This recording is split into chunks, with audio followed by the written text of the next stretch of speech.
Is there a scale in which we can measure whereabout we are in the process? There is. The challenge that you've got with that is if you're relying on someone else to use their system, see, the scale is actually the God self. And I'm going to try and be as specific as I can. There isn't a universal mechanism that I'm aware of anyhow that you can have as a baseline to measure where you're at.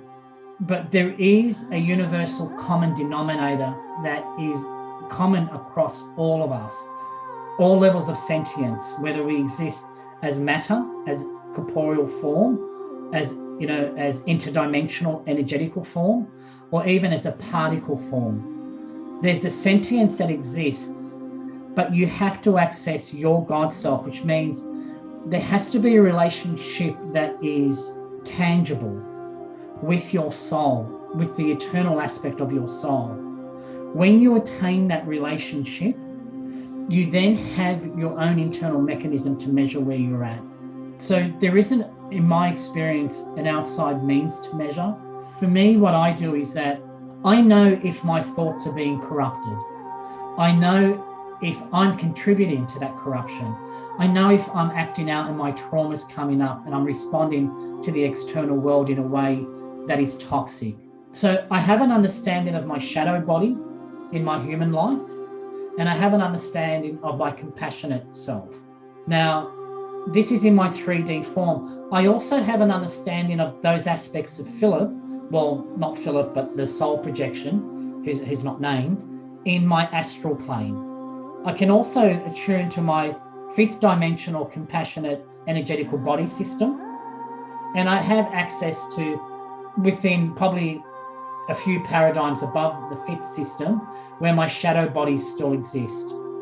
Now, what it means is that I need to do the work in this 3D form to be able to get a greater level of internal insight, to know what level of attunement works and doesn't, to whether I'm engaging falsehoods. So it fundamentally means removing every system that constructed the way you think and feel, to totally be part of this infinite God source. And it involves trust, it involves moving through fear, and it involves surrendering. Now, some of us can do that better than others, and some of us understand at least where we struggle with that. I think the answer to the question is, I don't believe that there's any external system. And I think if there was, and even if there is, that I wouldn't support any of us leaning into that.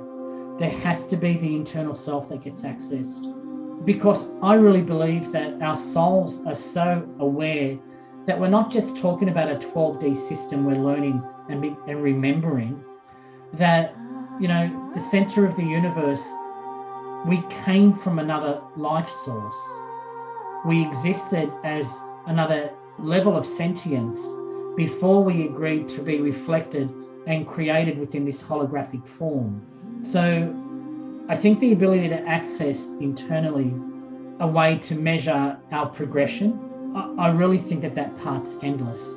So I would say, whoever you have supporting you, like if you're aware of your guides, you're aware of your progression. The oldest energy beings that I have are ancient dragons that spend time with me. I've known them for about 3 years.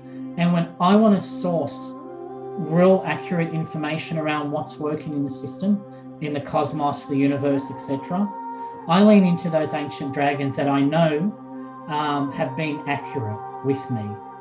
And so they've given me timelines. They've explained things to me in the last 3 years that have been validated in my external world numerous times. I also know with other praymantis beings, which come from another dimension, that they've been able to give me insight in the last few years that has superseded my human form, and I've been able to verify as I've moved through my life. I think that they're the mechanisms, Moy, that as you develop from a soul perspective, that, for example, you start with the ascended, you work with ancestors in your faith. They become your baseline.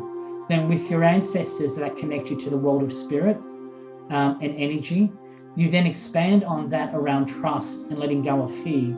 And you see, well, what spiritually is coming into your framework. Then when you're able to trust that and you can feel that there's more of your internal soul, your light that is filling more of your physical form, that presence becomes dominant. And so then you lean into that. And so I think it sounds to me like it's really fundamentally ourselves internally. But if we don't have access to that, then it's the way that we construct ourselves externally that may bring in, for me, it's energy beings, but may bring experiences into our life.